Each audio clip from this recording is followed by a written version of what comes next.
Hindi nga nyo kita, basa yun. Malabo matato.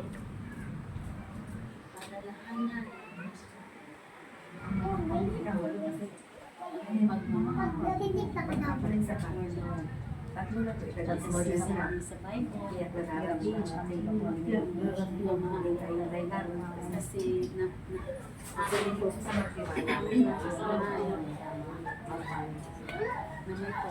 may love. Kasi love tayo.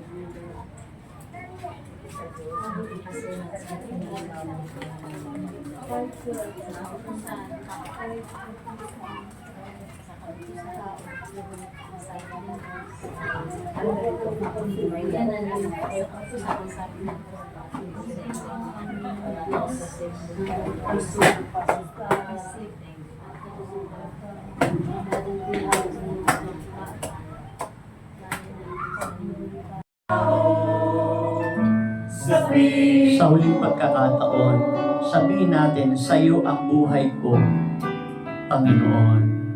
Sa iyo ang buhay ko, ito ay alam Awitin ko sa iyo. na pumapasok sa pananalangin. Sabihin natin sa Diyos ang totoo nating hangaring makapaglingkod.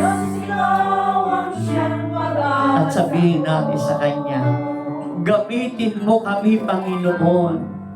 Gamitin mo ang lahat sa buhay ko. Hallelujah, Jesus. Ng buhay, ito'y mula sa pangako mo. Hallelujah. Turuan mo na magmahal ang puso ko. Lalo na sa amin patuloy ko ang tinutulog, Lord, ang music ministry. Mula sa manunugtog, tutugtog sa iyong banal na gawain sa banal ng aniversaryong darating na January 29, 2025. God, your will be done, Lord, not ours. Hindi ang aming kalooban ang masusunod. Ang kalooban mo na ang ang siyang magalang at mangyari para ang tagumpay. Tagumpay ngayon pa lang ay siya ang aming nakakamtan para sa iyo.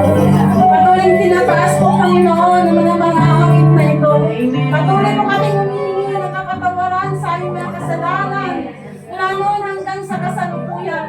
Patuloy namin iaalay ang aming mga puso sa iyo, Lord. Nakalinisin mo po ito at alisin ang aming mga balakid sa mga puso na yan. Ang mga hadlang, ang mga sama ng loob, ang imahan, ang mga hindi kalbon sa iyo.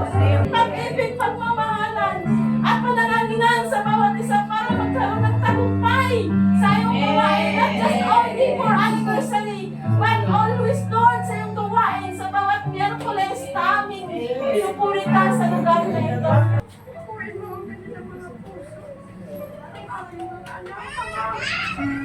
Nasa malayo, hindi sila makalimot. Ang anibersaryo ng gawain. Bago naman namin ginawa ko yan naman.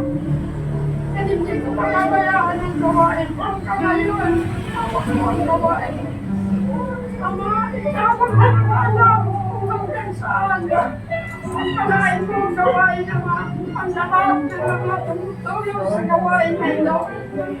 Kahit ang aking mga kasama. Ikaw ang nakakalam, Ama. Punuin mo ang aming mga lalagyan. Kami po ang tumutulong sa gawain. Maunawaan ang iyong gawitan, bakit ako